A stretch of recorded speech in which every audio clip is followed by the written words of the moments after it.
Boa noite, pessoal. Então a gente vai iniciar mais uma palestra, mais uma discussão. Tivemos uma discussão na parte da manhã e agora na parte da noite a gente vai falar um pouquinho sobre a segurança da informação, golpes e fraudes pela internet, né? Lembrando que a gente está na primeira semana de segurança da informação do Cicobi Ecocred, né? Então é uma ação do Cicobi tanto para a segurança da informação interna quanto para a segurança da informação da comunidade, né? Aqui está inserido. E vamos falar um pouquinho hoje, na verdade, segurança da informação, mais com o foco de ataques no ambiente doméstico do que no ambiente corporativo, né? Quais são os riscos, quais são os problemas da segurança da informação para você em casa, ok? Para você em casa, no seu dia a dia, né? Antes mesmo da minha apresentação, da gente começar a falar um pouquinho, já cabe uma reflexão, e aí já encaminhando para estourar o tempo, né? Já cabe uma reflexão assim sobre a história de comportamento seguro, que a gente fala muito disso em casa, né? Se você tem o seu filho, o seu priminho, o seu sobrinho, e ele usa o seu computador em casa para jogar joguinho, para passear na internet, para baixar softwares, esse computador, a princípio, por definição, já não é um computador seguro, tá? O que a gente quer dizer é assim, o computador que você tem em casa, ou você usa ele de uma maneira segura durante todo o período, tá? Você cuida com os sites que acessa, depois eu vou mostrar vários exemplos, você cuida com os links, com os programas que você instala, ou você tem um comportamento seguro durante todo o uso do seu computador, ou a gente não consegue mais garantir a segurança desse hardware, desse equipamento, tá? A partir do momento que você baixou um software, instalou um software de uma fonte desconhecida, não há mais muito como garantir, tá? E aí vocês podem perguntar, poxa, mas Paulo, então eu tenho que ter 2 computadores? Bom, nós da tecnologia, a gente tem máquina virtual. Se eu quero fazer bagunça no meu computador, eu uso a máquina virtual, depois eu jogo ela fora. Se eu quero brincar na Deep Web, eu uso a máquina virtual, jogo ela fora e depois eu uso o meu computador de uma maneira séria, de uma maneira responsável. Essa acho que é a primeira decisão que a gente tem que tomar, falando de golpes e fraudes na internet de modo geral, tá? Não consigo garantir a segurança minimamente, se instala software de tudo quanto é origem, se não tem um comportamento seguro, se sai clicando em tudo quanto é coisa, tá? Vou usar um exemplo, até ao vivo aqui, um exemplo da minha família. Tem uma irmã que é médica, e ela clica em tudo quanto é coisa, ela é médica, era da saúde, quer dizer, tecnologia passou longe, né? Ela clica em tudo quanto é coisa, ela baixa tudo quanto é software, ela acha o Baidu fantástico, e clica naquele negócio lá. A máquina dela tá tão infectada, e sai vírus pela USB. Né? Chega perto, capaz de se contaminar com os vírus da máquina. Ela não tem um perfil de trabalhar de uma maneira séria com a internet, com a tecnologia. Para ela, por exemplo, a gente fala segurança do comércio eletrônico, segurança do internet banking. Para ela, por exemplo, eu já recomendo, você não tem um perfil de fazer compra online. Não faça compra online, não é o seu perfil. Ou você decide ter um comportamento seguro, e aí você pode usar o internet banking e pode usar a compra online, ou você não tem um comportamento seguro, e aí o seu computador não tem nenhuma garantia. É um pouco triste, mas é a mensagem inicial aí, né? Não tem muito como escapar disso, não dá para fazer milagre. Bem rapidamente, pessoal, minha apresentação, sou o Paulo Silva, sou doutor pela Federal de Santa Catarina, sou proprietário da Tracker Segurança da Informação, onde há mais de 10 anos nós desenvolvemos projetos, junto às empresas, projetos de gestão de segurança da informação, tá? Aqui algumas empresas que nós trabalhamos nos últimos anos e algumas instituições das quais eu sou ou fui professor de pós-graduação na área de segurança da informação. Então, bem rápido aí um pouquinho da nossa história. E aí a primeira questão que eu quero discutir com vocês aqui no nosso roteiro, né, é a questão de que o cenário está mudando. Quem acompanha, tem alguns aqui, eu estava conversando antes de iniciar, o pessoal da área de tecnologia, eventualmente gosta do assunto, né, e vem acompanhando como é que foi a evolução da tecnologia, a evolução dos incidentes de internet ao longo dos anos. A gente está saindo de um perfil de ataque, um perfil de incidente mais voltado para a tecnologia. Quer dizer, antigamente os hackers atacavam a tecnologia, e hoje, eu vou mostrar isso depois, a gente está entrando num perfil aonde o hacker, ou nem o hacker, o criminoso, o bandido, ele ataca a pessoa. Né? Quer dizer, agora o crime, o golpe, a fraude ou o crime de internet vai ser em cima de você, da pessoa e não em cima da tecnologia em si. Dentro dessa ideia de que o cenário está mudando, nós temos aqui o que a gente chama de primeira geração de incidentes. Tá? Talvez o pessoal mais antigo vai lembrar, seja nas empresas, seja no seu computador, um tempo atrás, quando começou essa história, a gente tinha a ideia do vírusinho. Ah, pegou um vírusinho lá no meu computador. Né? A gente chama de malware. A gente pode entender que o malware é um tipo de vírus, só que malware é o termo mais amplo. Né? Então, na primeira geração de incidentes, a gente tinha só a figura do vírusinho, do malware. Tá? Então, pegou o vírusinho na minha máquina, pegou um vírusinho na máquina da empresa, isso era, para lá de 10 anos atrás, era o início da brincadeira. Né? Esse vírusinho, ele não fazia muito impacto, não causava muito impacto, não gerava muito problema. Tá? Eu trabalhei em empresa 15 anos atrás, nessa época, né? Mais de 15 anos atrás. Nessa época, pegava um vírusinho na rede, o antivírus não dava conta, deixava a rede lenta, incomodava todo mundo, mas a empresa não perdia dinheiro, não roubava informação, né? Não cobravam resgate, como fazem hoje. Tá? Na primeira geração a gente tem só um vírusinho. Tá? Evoluindo essa questão dos incidentes, a gente tem o que a gente chama de segunda geração.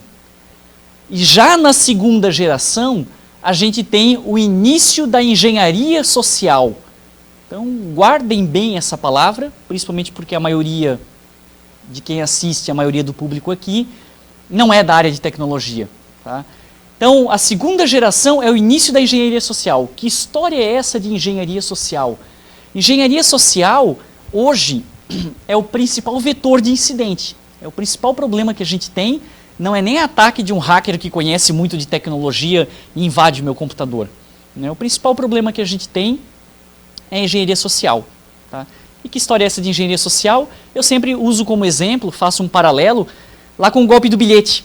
Né? Lembra ter o golpe do bilhete, que a tua tia caiu no golpe do bilhete, ou a avó caiu no golpe do bilhete, né?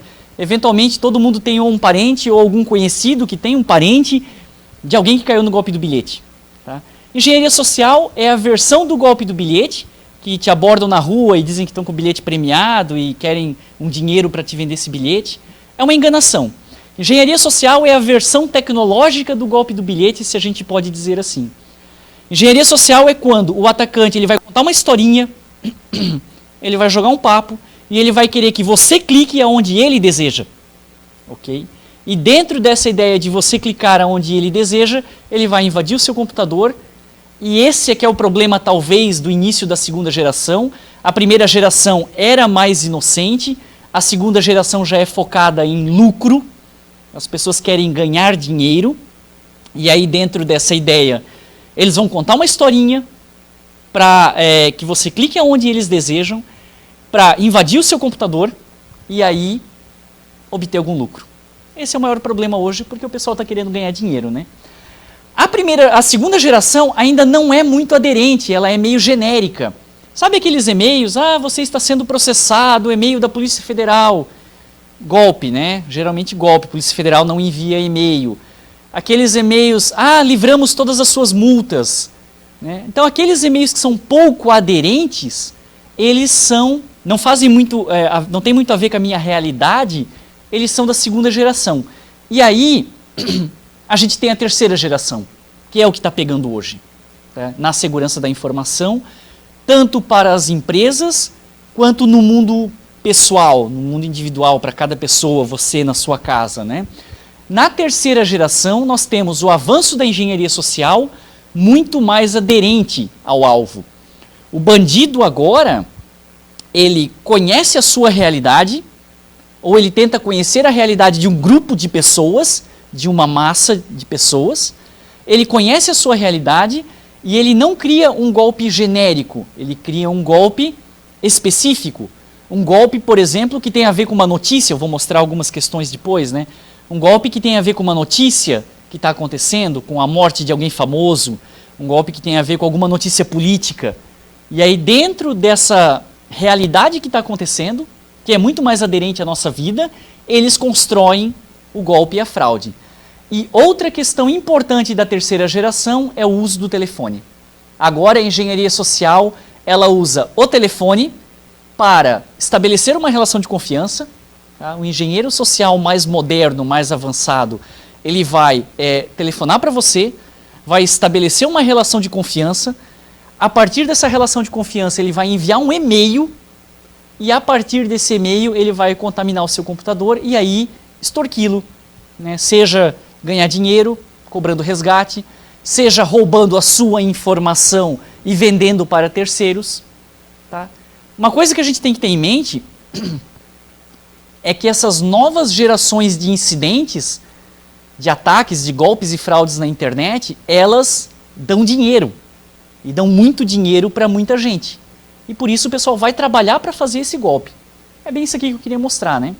A gente tem um relatório da Cisco, já saiu faz algum tempo, que fala que, por exemplo, o sequestro de dados em rede, que é quando eles colocam um vírus no seu computador ou no computador da sua empresa, paralisam a empresa inteira ou paralisam o seu computador inteiro e cobram resgate, isso é o que a gente chama de ransomware, ou sequestro de dados.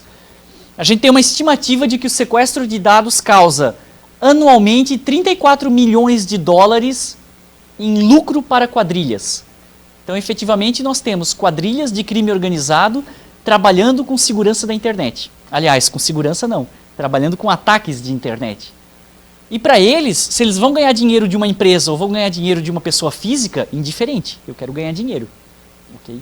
Quem tiver mais vulnerável, mais fragilizado é quem vai ser atacado. Golpe do boleto. Tá pegando cada vez menos por controles bancários, mas ano passado pegou muita gente ainda. Imagina você vai pagar o financiamento do seu carro, a quitação do seu financiamento do carro, e o boleto é falso, e o boleto foi corrompido. E você, ao invés de pagar para a empresa, paga para o bandido. Okay? O golpe do boleto pegou muita gente. Não sei se no final do ano passado eu peguei alguns casos grandes ainda de golpe do boleto. Não sei esse ano como é que tá, né? Então o que a gente tem, pessoal, é que crimes virtuais podem se tornar mais lucrativos do que tráfico de drogas. É bem isso aí. Esse cenário que está mudando, essa evolução da segurança da informação, saiu de um cenário amador para um cenário profissional.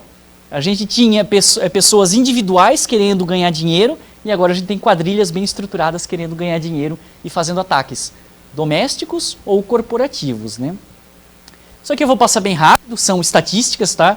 A gente teve mais de 1 milhão de incidentes registrados em 2014, são dados do CERT-BR, que cuida da internet brasileira, 700 mil aproximadamente em 2015, 600 mil em 2016 e voltou a subir em 2017. Mais de 800 mil incidentes registrados. Na verdade, tem muito mais. Isso aqui é o que foi registrado, quem teve vontade de avisar o CERT-BR que foi atacado. Imagina a quantidade de pessoas e empresas que foram atacadas, sofreram golpes e fraudes e não avisaram ninguém, né? E aí, quais são os novos riscos, né? A gente tem um novo cenário, isso foi o que eu acabei de comentar com vocês, né? A gente tem um cenário mais profissional, um cenário de golpes e ataques mais aderentes. E quais são os novos riscos? Eu vou contar aqui, rapidamente, 4 casos que a gente participou direta ou indiretamente, mas são todos casos reais que chegaram até a gente, relacionados com golpes de segurança da informação, né? Esse caso aqui foi comigo, sim, a pessoa me procurou, roubo de informações pessoais. Invadiram o celular da pessoa e encontraram certas imagens que não deveriam estar lá. Não vou entrar em detalhes que imagens são essas. Tá? Imagens das quais a pessoa não gostaria que fosse publicado na internet de modo algum. Mas invadiram o celular do cidadão e copiaram essas imagens. Depois de copiar essas imagens, veja como é aderente. Foi na pessoa, devem ter atacado um monte de gente e encontrado no celular dele, né? Mas depois dessa invasão e desse roubo de informações, começaram a extorquí-lo. 15 mil reais é quanto a pessoa queria, o bandido queria, para não publicar as informações em Facebook, jogar na internet. Ele estava ameaçando, inclusive, mandar e-mails diretos para o familiar da pessoa. Ele falava, eu tenho e-mails dos teus familiares, já fiz o levantamento, não é difícil fazer isso, e a gente vai pegar essas fotos aqui e vai mandar direto para os seus familiares. Então, a pessoa estava passando por uma situação complicada e foi roubada a informação. Esse aqui é um caso bem comum, bem real. Uma questão que eu brinco assim, provavelmente já invadiram o meu celular e já invadiram o celular de todos nós ou da maioria de nós, só que não encontraram nada de interessante lá dentro. Tá? Não é difícil tu fazer eventualmente a invasão, tu até fez a invasão, mas o bandido passou pelo nosso celular, não achou nada de interessante e foi embora. No caso do celular dele, ele levou azar, o bandido passou pelo celular dele, encontrou as informações e começou a extorquí-lo. Ok? É um caso que acontece muito. Temos esse segundo caso aqui, que é um pouco mais novo também, a gente estava falando antes de iniciar a palestra, né? Por exemplo, sequestro de Smart TV. Imagine você chegar na sua casa depois de um dia de trabalho para assistir uma TV e descansar um pouquinho, ver um futebol, e não tem mais a sua TV. Tá? A sua TV ela foi sequestrada, exatamente, estão sequestrando os equipamentos dentro da nossa casa. A sua TV foi invadida, já que ela está conectada na internet, é uma Smart TV, ela foi bloqueada e os bandidos cobram resgate. Tá? Também é um caso de ataque, de incidente doméstico que está acontecendo relativamente bastante. Isso aqui já tem meios de mitigar, os próprios fabricantes de TV estão começando a fabricar TV com o que a gente chama de reset físico. Tu vai ter um botão que tu vai apertar, tem que ser físico, porque a TV está bloqueada, né? Vai ser um reset físico. Você vai apertar um botão na TV e ela vai voltar com o código de fábrica. Então está resolvido o problema do sequestro de TV. Mas conforme os equipamentos evoluem, eles vão evoluir também os ataques, tá? Quando começar a vir o reset físico, vão inventar uma outra coisa para atacar a TV. Esse caso aqui também aconteceu conosco, é um caso bem interessante, o notebook corporativo em casa. Lembra que eu falei de entregar o seu notebook para o priminho, para o filho, para o sobrinho brincar na internet? Né? Quer dizer, depende do que ele faz com o equipamento, acabou a segurança, ou até pior, pode ser imediatamente contaminado. Né? Esse caso aqui aconteceu com uma empresa de nosso conhecimento. Um dos colaboradores da empresa levava o notebook corporativo para casa, para trabalhar em casa e tal, normal, mas ele também deixou o sobrinho, ou o priminho, ou o filhinho brincar no computador. Ou pelo menos ele mesmo brincava com o computador, talvez ele não quis falar, né? Botou a culpa no sobrinho. E brincando na internet, instalando programas de origem desconhecida, o computador dele foi contaminado. Quando ele voltou para a empresa e colocou o computador na rede da empresa, pegou ransomware da empresa. Tá? Paralisou a empresa inteira, contaminou a rede da empresa toda e paralisou a empresa inteira. Então é um caso em que a gente tem um problema de segurança doméstico, um problema de segurança em casa, que causou uma contaminação e leva isso para a empresa. É um caso um pouquinho mais complicado. E esse quarto caso aqui, para tentar mostrar alguns incidentes mais focados em pessoas, não tanto em corporativo, aconteceu conosco também com uma das empresas aí da nossa rede de contato, um dos nossos clientes. Né? Sequestro de dados pessoais. Esse aqui também é mais extorsão e é bem comum. Né? Fizeram um dossiê das informações da menina, tá? Levantaram lá CPF, RG, contas bancárias, uma série de informações públicas, que com um pouquinho de esforço você consegue essas informações. Montaram um e-mail, mandaram, a quadrilha de bandidos mandou o e-mail para ela, falou, olha, a gente levantou todas as suas informações, se você não pagar aí pra gente um resgate de R$1.000 até amanhã, a gente vai abrir contas no comércio em seu nome, a gente vai sujar o seu nome no SPC e Serasa, a gente vai entregar as suas informações para outros bandidos fazerem ações ilícitas, tá? Então, nada mais é do que aí é bem estelionato, bem extorsão.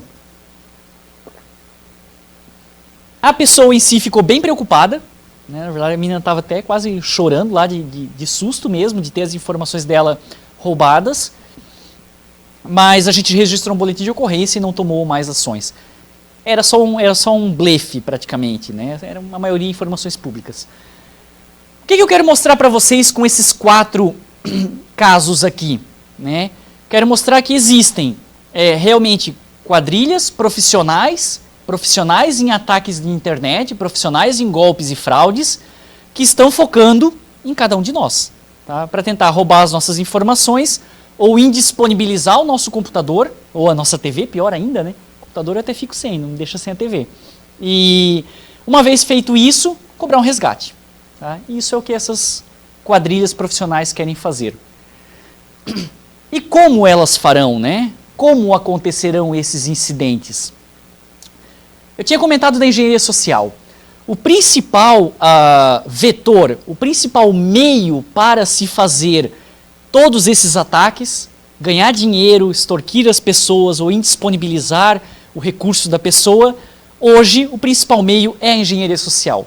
Quer dizer, é a historinha que eu vou contar, né? O golpe ali que eu vou fazer, a historinha que eu vou contar, para tentar convencê-lo a clicar aonde eu quero. Isso é o que os bandidos querem. Tá? A historinha que eu tiver que inventar para te convencer a clicar onde eu quero, eu vou obter sucesso. E a gente identifica 4 comportamentos principais que são alvo da engenharia social. Como é que o bandido vai fazer, vai me convencer a clicar onde eu quero, né? Cada um de nós é disparado por certos gatilhos psicológicos. Tá? Então, cada pessoa tem um perfil e dá mais valor ou mais atenção a certo tipo de história. E esse é um gatilho psicológico que a gente tem, não adianta. Se fizer comigo e a pessoa contar a história certa, eu posso cair. Tá? Mesmo com todo a atenção, às vezes, que a gente tem. Ok? Quais são esses comportamentos? Curiosidade, medo, vantagem e solidariedade. Tem pessoas que são motivadas pela curiosidade. Tá? Ah, veja o que está acontecendo agora. Manda uma notícia de um ator famoso que ou faleceu, ou supostamente faleceu, ou quem está namorando com quem. Isso é um gatilho disparado pela curiosidade. E os engenheiros sociais montam histórias em cima disso para pegar as pessoas que são disparadas por esse gatilho psicológico da curiosidade, né? A gente tem o gatilho do medo. Tá? Você está sendo processado, você deve. É um gatilho do medo. Ok? Tem pessoas que foram educadas de certa maneira que, por exemplo, eu conheço uma no meu círculo pessoal de família, a pessoa foi educada para não pode dever.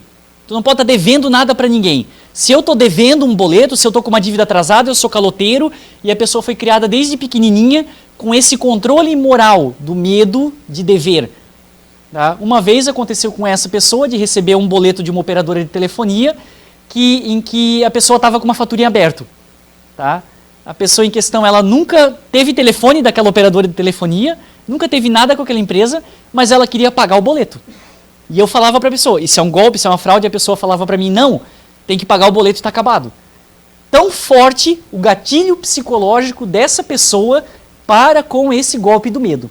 Se tu conta a história certa, eu tenho certeza que nós aqui, o público, quem está assistindo, recebe um monte de spam e apaga metade daqueles spams e fala, meu, que coisa tosca, como é que alguém cai nisso aqui? Só que o spammer, o engenheiro social, ele sabe disso. E se cair a história certa para a pessoa certa, ela vai clicar. Tá? É só numa amostragem pegar a história certa para a pessoa certa. Vantagem. Tá? Tem gente que é motivado pela vantagem. Teve um que pegou muita gente, que era uma promoção de TV LCD 64 polegadas de uma empresa de varejo e muita gente clicou. Tá? Vantagem. Pô, vou comprar um equipamento muito bom e tal por um preço abaixo. Você clica lá, é o golpe e a fraude. E infelizmente temos a situação da solidariedade. Tá? Já pegamos engenharia social, que era golpe e fraude mesmo, de doença de criança, contribua com a doença da criança X que está com uma doença grave. Já pegamos caso de solidariedade com animalzinho desaparecido. Tá? Até esse ponto. Para ver que algumas pessoas são motivadas pelo animalzinho desaparecido, eu vou lá e vou criar um golpe do cachorrinho desaparecido e vou pegar um monte de gente ou invadir um monte de computadores. Né? Então esses são os principais gatilhos psicológicos para os engenheiros sociais. Vamos em frente. Né? Alguns exemplos, tá? Bem rápido aqui, vocês podem também procurar na internet, tem sites que fazem a catalogação desses golpes. Né? Segue anexo boleto protestado. Aqui eu estou explorando o medo. Se a pessoa tem um medo de um boleto protestado, não tem pouca gente devendo no mercado, né? Se cair a história certa na pessoa certa e ela realmente está devendo, ela vai clicar e vai abrir, né? O usuário de modo geral não vai perceber que isso é um WSF e que não deveria ser um boleto, né? Aqui o que eu falei, a TV LCD, 60 polegadas, 3D, etc., por um preço super bom. É um golpe, é uma fraude para invadir computadores e é uma exploração da vantagem. Quem estava querendo comprar uma TV, caiu a história certa na pessoa certa, ela vai cair, né? E esse caso aqui é um caso de acidente também que aconteceu, muito conhecido, muito famoso, em que eles estão pegando carona numa notícia. Então, sempre que tem uma notícia muito forte na mídia, os engenheiros sociais pegam carona nessa notícia para disseminar o seu golpe, a sua fraude, explorando a curiosidade. Então, eu tive aqui exploração de vantagem, exploração de medo e exploração de curiosidade. E as pessoas vão cair nos golpes, é muito difícil conter isso daí, né? Aqui, pessoal, vem alguns exemplos, tá? Sites falsos, né? Facebook, muito conhecido. Esse aqui é um site, é uma página que clona o Facebook. Ela tem toda a cara do Facebook. Para um usuário, talvez despercebido, ele vai achar que isso aqui é o Facebook, mas se a gente prestar atenção aqui no link, a gente percebe que o link não tem nada a ver com o Facebook. Tá? Talvez está um pouquinho pequeno ali o link, mas não se chama Facebook, é o endereço IP direto, é a numeração direta. Então isso aqui visa roubar senhas de Facebook. Não estava nos meus casos ali, mas eu já peguei um outro caso de extorsão, era de um aluno nosso, de um aluno meu, e invadiram o Facebook dele, era alguém de perto, tá? Invadiram o Facebook dele, na época, faz muito tempo, hoje o Facebook está bem mais seguro com relação a isso. Invadiram o Facebook dele, trocaram o e-mail, trocaram o telefone de contato, o invasor trocou tudo e começou a xingar os amigos dele. Tá? Então ele usava o Facebook para denegrir a imagem e criar uma indisposição, uma inimizade com os amigos dele. Era alguma coisa realmente pessoal, nesse caso não deve ser uma quadrilha de bandidos, mas é alguma coisa, alguém pessoal, uma rixa pessoal, e estava usando a tecnologia para denegrir a imagem da pessoa. Então vê que importante como é que pode ser usado, por exemplo, uma senha de Facebook, né? Aqui muito comum, de diversos bancos, né? Clonando a página de um banco, e a gente pode observar que o link não tem nada a ver com o banco em questão, né? O banco é muito atrativo, né? Todos os bancos são volta e meia clonados externamente a sua página, né? Eu posso fazer uso de empresas conhecidas, empresas de telecomunicações. Isso aqui é um e-mail falso, e a gente pode perceber aqui, está um pouquinho pequena a letra, mas que a origem do e-mail parece correta, tá? Forjar e-mail é relativamente fácil. Eu vou colocar lá no último slide, não confie tanto assim no e-mail, tá? Confie meio que desconfiando. Já aconteceu, por exemplo, eu na graduação dando aula de segurança e dando aula de forjamento de e-mail. No final da aula, o aluno mandou um e-mail para a turma inteira, para dentro da universidade, quer dizer, esse e-mail falso entrou em meu nome, entrou dentro dos servidores da universidade, e ele escreveu assim, entrou em meu nome, era um e-mail para a turma toda, era um e-mail meu. É muito fácil forjar o e-mail, né?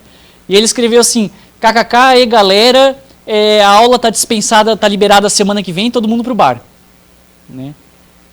Então ele usou a tecnologia muito bem, o e-mail era meu, mas ele usou a engenharia social muito mal. Né? Vê a diferença da tecnologia para a engenharia social. Se ele tivesse escrito, prezados alunos, por motivo de força maior, não teremos aula na semana que vem, o trabalho para repor a aula está no site tal. Ele teria usado uma boa engenharia social, além de uma boa tecnologia. Né?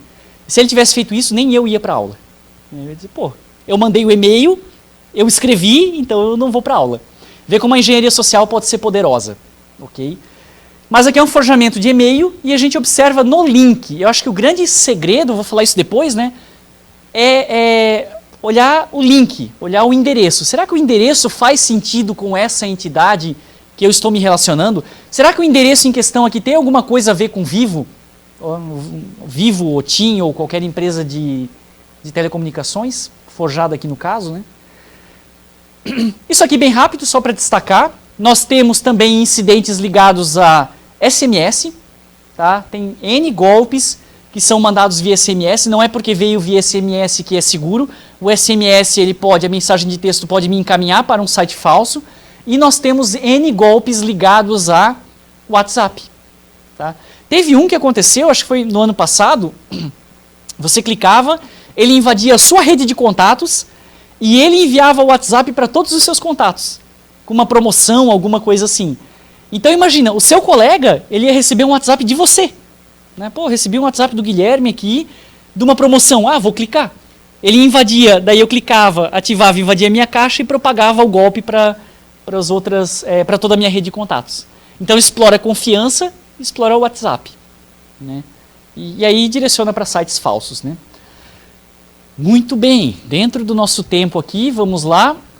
A gente já viu que tem pessoas especializadas em ataques de internet, querendo fazer golpes para ter lucros, para ter lucro. A gente já viu que a engenharia social é um grande veículo para esse golpe e essa fraude. E aí, como se prevenir, né?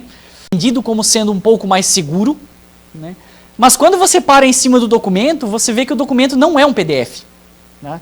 Ele tenta ser um PDF, ele tem um ponto PDF ali, mas ele é um HTML. Tá? HTML é uma página de internet, eles estão querendo fraudar, forjar, falsificar uma página de internet. Ok? Ainda nessa linha de análise, eu tenho que analisar os remetentes, se tem a ver com a origem a qual eu imagino que venha. Eu tenho que analisar os links, se tem a ver com a empresa que diz ser. Ok? E eu tenho que analisar, eu estava comentando os anexos. Né? Aqui é um exemplo de um zip, mais um exemplo de anexo. Né? É um exemplo que veio um zip, Tribunal de Justiça, não sei o que lá. Tá forjando uma autoridade. Se eu abro esse zip, eu tenho um executável, visualizar fatura.exe. Eu acho que esse tipo de arquivo aqui é o pior tipo de todos. Fujam do executável, né? É o pior arquivo. Se você executar isso aqui, o programa vai fazer o que ele quiser no seu computador. Claro, guardadas certas restrições. Mas ele vai fazer muita coisa no seu computador. Tá? Isso aqui eu também queria comentar. O HTTPS. Tem muitas pessoas que analisam assim, se tem o S, então estou seguro. Tá? Isso foi ensinado ao longo de muitos anos e está errado, sumariamente errado. Não significa que se tem o S na página, você está num ambiente seguro. O S, ele apenas garante, né, vamos passar a questão do HTTPS, do seguro, do cadeadinho fechado. Né? Falavam para o usuário, olha, se o cadeadinho fechado você está seguro. Errado. A única coisa que o cadeado garante é que você tem uma conexão fechada entre origem e destino. Somente a origem e o destino conseguem ver e acessar aquilo. Mas nada impede que você tenha uma conexão fechada com o bandido. Você tem o cadeadinho fechado e você tem uma conexão fechada com a quadrilha, com o criminoso, com o estelionatário. Então, o cadeado fechado, o S da conexão, garante conexão entre origem e destino. Você precisa se certificar que o destino é correto. Você tem que ter a garantia de que aquele destino é o destino que eu queria ter, que eu queria acessar. Aí tudo bem. Mas o cadeado pode ser fechado entre você e o bandido, uma vez que você não tem certeza do destino correto, né? Para a reta final aqui das nossas apresentações, ou da nossa apresentação, alguns comentários sobre dicas básicas do dia a dia para você tentar identificar um golpe, identificar uma fraude ou se prevenir, se proteger de um golpe ou de uma fraude, né? Uma questão aqui que acontece bastante, tá? Apresentação descuidada. Pegamos um caso recente, foi até lá no grupo de segurança. Pegamos um caso recente, que um cidadão trouxe para a gente, né? O forjamento da página de um e-mail de um banco. E no rodapé, ao invés de falar lá no contact center, né? Entre em contato conosco, fale conosco era. Na página real era fale conosco, na página forjada estava entre em contato com nós. Tá bem assim, eu acho que eles fizeram de sacanagem, de brincadeira, não é possível. Tá? A página toda perfeita, eles pensaram, não, vamos dar uma chance para alguém que quiser descobrir, né? Entre em contato com nós. Imagina isso na página de um grande banco no rodapé, né? Então, a apresentação descuidada acontece bastante. Links de destino não confiável. Né? Eu costumo brincar assim, você na rua não sai entrando na casa de qualquer um. Né? Você não sai entrando em qualquer local desconhecido. Na internet é o mesmo cuidado. Né? Não se sai entrando em qualquer página, em qualquer local de qualquer desconhecido. Então, se a página é desconhecida, tome um cuidado extra. Né? Não publicar informações sensíveis em redes sociais. Isso aqui é até uma questão que vai além da segurança da informação. É uma questão de segurança pública. A gente tem vários relatos da polícia mesmo, em que as pessoas postam que estão viajando, que estão numa festa, que estão no fim de semana na casa de não sei quem, e a sua residência é assaltada.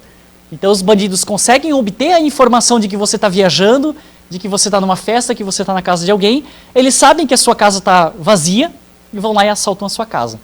Muito cuidado com o que se posta, com o que se coloca nas redes sociais. Né?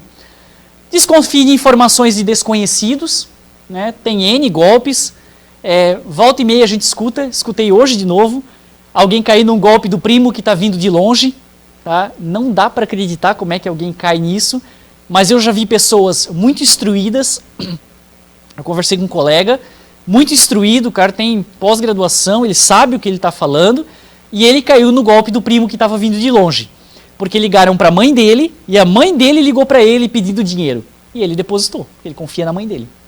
Ok? Na reta final aí, estourando, não está estourando, está dentro ainda. Dicas para o dia a dia, né? Não confie na autenticidade das pessoas por e-mail. O e-mail, tudo bem, ele é um canal, ele é usado para muita coisa, mas não confie cegamente no e-mail. Se o e-mail é um e-mail tranquilo, é um e-mail de uma coisa corriqueira, tudo bem. Se o e-mail for algo crítico, algo que sai da sua rotina, poxa, pega o telefone e liga para a pessoa. Ô Joãozinho, é isso aqui mesmo que tu quis dizer? É isso aqui mesmo que tu quer? Tenha em mente que o e-mail pode ser facilmente forjado, né?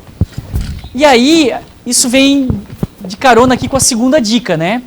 Entre em contato com o solicitante por canais não fornecidos por ele.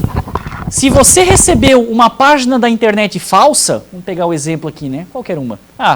Se eu recebi uma página da internet falsa e eu quero me certificar se essa promoção, esse e-mail veio dessa empresa, eu não vou entrar em contato com o telefone que está aqui no corpo do e-mail, nem com o link, nem com o chat, nada que está aqui. Pegue o telefone ou o contato através de uma fonte confiável, quer dizer, entre você no site da empresa, vai lá e digita o endereço daquela empresa e entre você no site da empresa, ok? Entre em contato com a empresa. Uma vez eu ganhei um prêmio do CDL, né? Vou estourar. E eu, desconfiado como só vivo de analisar golpe e fraude, né? Ligaram para mim do CDL da minha cidade, olha, o senhor ganhou um prêmio e tal, a gente precisa de algumas informações, o senhor vem aqui buscar.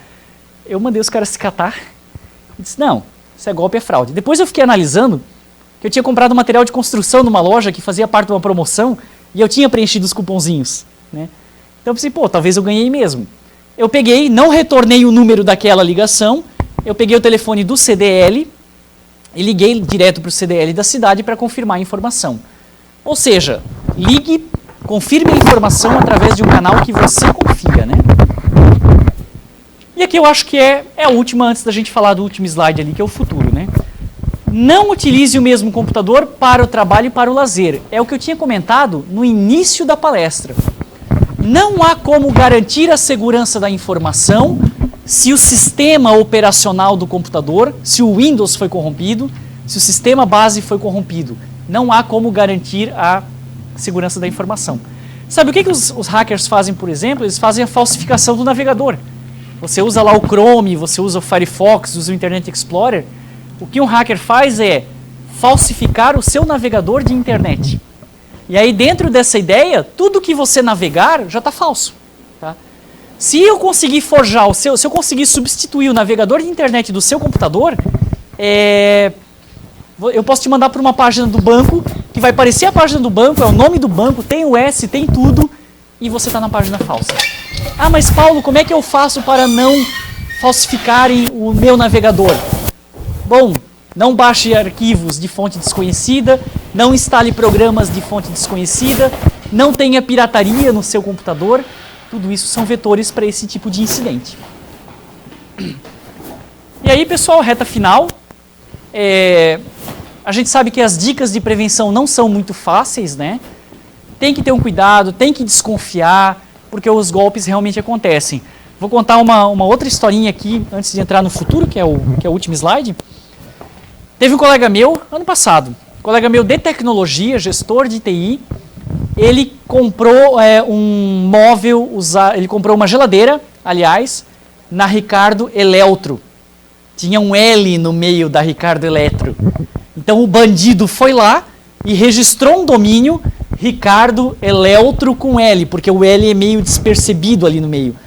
E esse meu colega, que é da área de tecnologia, queria comprar uma geladeira, entrou na Ricardo Eleutro, comprou a geladeira e ele me contando, quando ele clicou no processar, no OK, ele se deu conta que o site era falso. Tá? Mas aí ele ligou para a operadora de cartão e já tinha outras compras no cartão dele, porque é automatizado.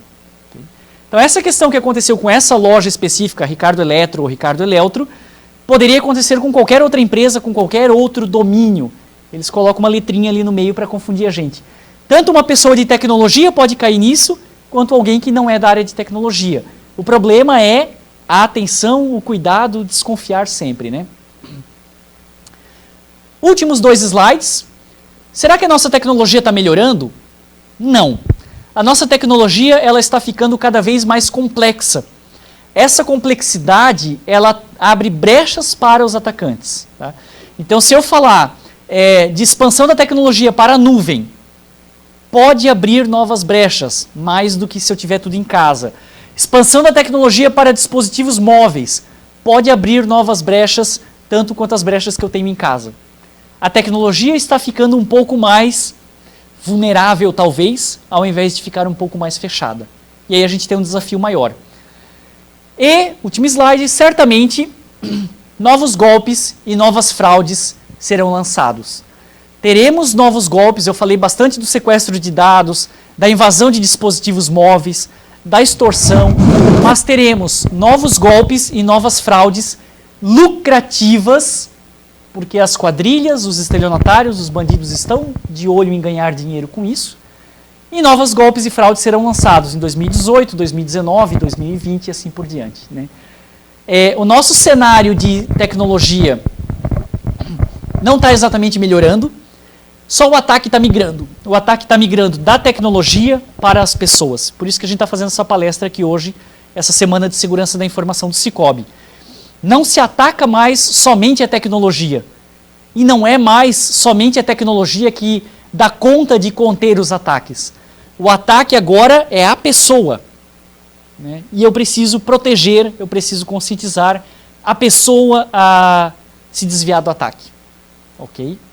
Então, obrigado pela atenção de vocês. Falei bastante. E fico aí à disposição para perguntas, dúvidas e demais. Obrigado.